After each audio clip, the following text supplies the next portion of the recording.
So here we are at our veg shed. It's been standing here in all its glory for the last almost 5 years. It was a trial run to see how well we could sell our veg on a local level. It's been very successful. However, we have a problem. It's starting to fall down. It's getting rather ropey. The straw bales are starting to compost. So we've drawn up a new plan for the off-grid veg shed. It would be the same concept, honesty box. People leave the money. It works really well. Help themselves. It's going to be a little bit larger, a bit more grand, a bit more user-friendly. So we're hoping you can help us with our crowdfunding event. Thank you so much.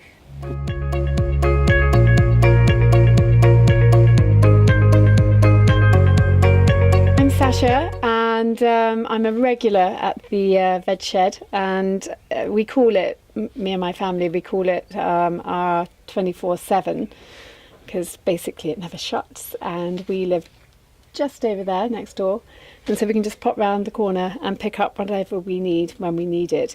The food here is fantastic. It is, it's salad, which I'm here to buy today, to die for. Strawberries, another thing I'm here to buy today, seasonal, but really beautiful. So crowdfunding for this, I would say absolutely, this is such a good thing to put your money behind. We will certainly be doing that.